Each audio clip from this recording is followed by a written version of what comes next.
नमस्ते dear viewers. आज का हमारा टॉपिक है Newton's formula for velocity of sound.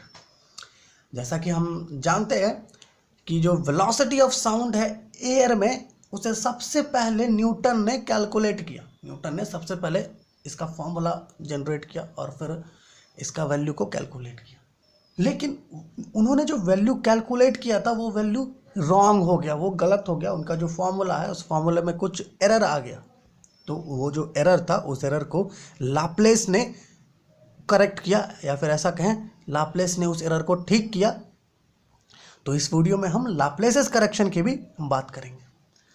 तो जैसा कि हम जानते हैं जो साउंड वेव्स होते हैं, ये साउंड वेव्स लॉन्गिट्यूडनल होते हैं नेचर में। मतलब है कि जो साउंड वेव्स कंप्रेशंस और रेरिफैक्शन के फॉर्म में वो प्रोपेगेट करेगा एयर में।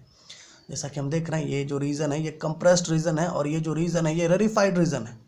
अब एक पॉइंट यहाँ पर हम पहले नोट डाउन कर ले, अच्छे से समझ लें कि ये जो कंप्रेस्ड रीजन हम देख रहे हैं, ये वाला जो कंप्रेस्ड रीजन हम देख रहे हैं, कंप्रेस्ड रीजन एक ऐसा रीजन होता है जिसका प्रेशर, ये जो हम देख रहे हैं जिसका प्रेशर हाई होता है, उसका वॉल्यूम कम होता है, लेकिन उसका जो टेम्परेचर होता है वो हाई होता है।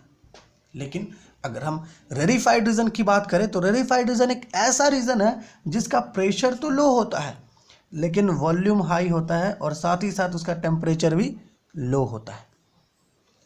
तो इन्हीं ऑब्जर्वेशंस को देखते हुए न्यूटन ने क्या किया, न्यूटन ने कुछ अजम्पशन किया जिसके बेसिस पर उन्होंने ये न्यूटन्स का फॉर्मूला ऑब्टेन किया वेलोसिटी ऑफ साउंड का।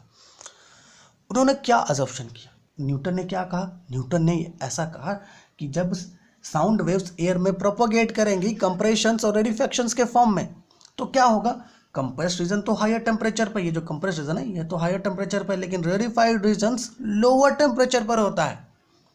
तो क्या होगा, हीट जो है वो कंप्रेस्ड रीजन से फ्लो करके रेरिफाइड रीजन्स में जाएगा, है ना। और ये तब तक फ्लो करेगा जब तक ये दोनों इक्वलाइज ना होगा। मतलब रेरिफाइड रीजन का भी टेम्परेचर सेम हो जाएगा और कंप्रेस्ड रीजन का भी टेम्परेचर सेम हो जाएगा। इसी ऑब्जर्वेशन को देखते हुए न्यूटन ने आगे कहा कि जो प्रोपगेशन होगा साउंड का एयर में वो आइसोथर्मल कंडीशन के अंडर होगा। तो जैसा कि हम जानते हैं जो आइसोथर्मल कंडीशन होता है वो आइसोथर्मल कंडीशन के लिए, या फिर ऐसा कहें आइसोथर्मल चेंज के लिए जो इक्वेशन होता है वो होता है PV is equal to constant. ये चीज़ हम गैस इक्वेशन से भी देख सकते हैं कि PV is equal to nRT होता है। तो वहाँ जो प्रोडक्ट होता है प्रेशर और वॉल्यूम का वो कॉन्स्टेंट होता है। तो हम इसी के यूज से न्यूटन के फॉर्मूला को ऑब्टेन कर लेते हैं। जैसा कि हम यहाँ पर देख रहे हैं कि PV क्या है, ये कांस्टेंट है ना, ये कांस्टेंट है। तो जब हम बोथ साइड्स को डिफरेंशिएट करेंगे और प्रोडक्ट रूल लगाएंगे तो हमें कुछ इस तरीके का एक इक्वेशन मिलेगा कि P/dV plus V/dP is equal to 0। Constant का डिफरेंशिएशन 0। अब ये चीज़ यहाँ ध्यान रखना, ये जो P है ये एटमॉस्फेरिक प्रेशर है, ठीक है। तो हम कुछ इस तरीके से लिखेंगे P/dV is equal to minus V/dP और P is equal to minus V/dP/dV। इसे थोड़ा सा ऊपर कर लेते हैं हम। P is equal to dP/dV minus V। कुछ इस तरीके से हम इसे लिख लेते हैं। अब यहाँ अगर हम देखें ये जो dP है स्ट्रेस को रिप्रेजेंट कर रहा है और हम जानते हैं जो वॉल्यूमेट्रिक स्ट्रेन होता है वो इक्वल होता है किससे, change in volume divided by original volume. तो ये किसे रिप्रेजेंट कर रहा है, ये वॉल्यूमेट्रिक स्ट्रेन को रिप्रेजेंट कर रहा है। तो हम यहाँ लिख देते हैं dP इज इक्वल टू ये स्ट्रेस होता है by volumetric strain, volumetric strain, ठीक है। और हम इसे कुछ इस तरीके से लिख सकते हैं कि P is equal to ET, जहाँ पर ET क्या है, where ET is isothermal elasticity, isothermal elasticity होता है यहाँ पर ET। अब जैसा कि हम जानते हैं कि जो वेलोसिटी होता है लॉन्गिट्यूडनल वेव्स का फ्लूइड्स में वो इक्वल होता है V is equal to under root ET by rho से, ठीक है। जहाँ पर रो क्या होता है, डेंसिटी होता है, जो मीडियम है उस मीडियम का डेंसिटी होता है रो। और ये जो ET हमने लिखा है, ये ET हमने बस इस आइसोथर्मल कंडीशन के लिए ET लिखा है। एक्चुअली में वहाँ पर ET नहीं होता है, एक्चुअली में वहाँ पर E होता है जो बल्क मॉडुलस को रिप्रेजेंट करता है, ठीक है। वहाँ पर कुछ इस तरीके का फॉर्मूला आपको मिलेगा E/ρ, ठीक है। और कंफ्यूज नहीं करना है, ये कहीं कहीं पर E के जगह पर B भी होता है, बल्क मॉडुलस को रिप्रेजेंट करता है इसलिए, ठीक है। तो हमने यहाँ पर ET लिखा है। अब हम जानते हैं ये जो ET है ये P से इक्वल है, तो अगर हम यहाँ पर ET का वैल्यू P सब्स्टिट्यूट कर देते हैं P/ρ कुछ इस तरीके से, तो ये वाला जो फॉर्मूला हमें मिल रहा है, ये वाला, ये फॉर्मूला है Newton's formula for velocity of sound. यही वो फॉर्मूला है जिस फॉर्मूला को न्यूटन ने फाइंड आउट किया, ठीक है। अब अगर हम इस फॉर्मूला के हेल्प से, ये जो फॉर्मूला है, अगर हम इस फॉर्मूला के हेल्प से अगर हम वेलोसिटी कैलकुलेट करें साउंड का एयर में, तो हमें जो वेलोसिटी मिलता है वो वेलोसिटी होता है 280 मीटर पर सेकेंड, ठीक है। इस फॉर्मूले से, ये वाला फॉर्मूला से हमें मिलता है ये चीज़। लेकिन अगर हम एक्सपेरिमेंटल वैल्यू की बात करें तो एक्सपेरिमेंटल वैल्यू होता है 332 मीटर पर सेकेंड। अगर हम इस वैल्यू को देखें और इस वैल्यू को देखें, इन दोनों के बीच हमें एक लार्ज डिफरेंस दिख रहा है, एक लार्ज डिफरेंस मिल रहा है इन दोनों के बीच।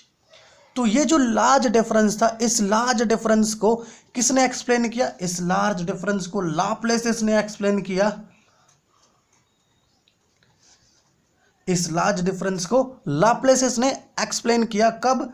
इन्होंने 1816 में इसे एक्सप्लेन किया, ठीक है, कि ये जो एरर आ रहा है यहाँ पर, इतना लार्ज डिफरेंस आ रहा है, ये क्यों आ रहा है, इसे लाप्लेस ने करेक्ट किया।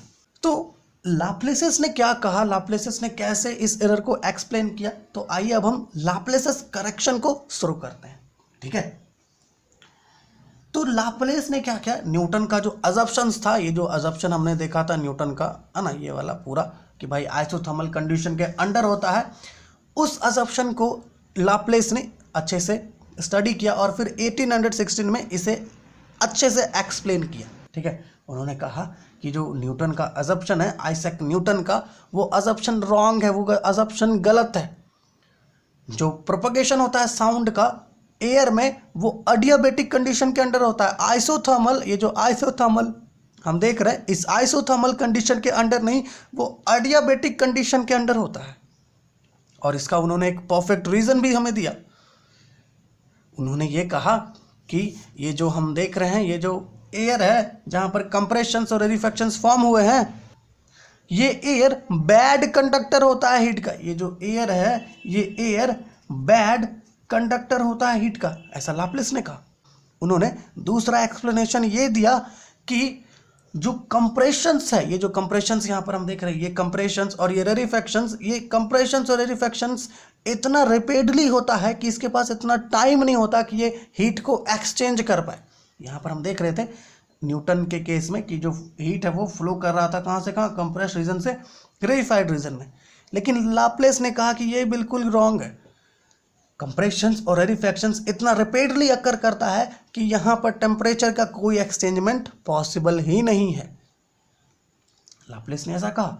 तो लाप्लेस ने यह एक्सप्लेन किया कि क्यों जो प्रोपगेशन होता है साउंड का एयर में, वो क्यों आइसोथर्मल कंडीशन के अंडर नहीं होता।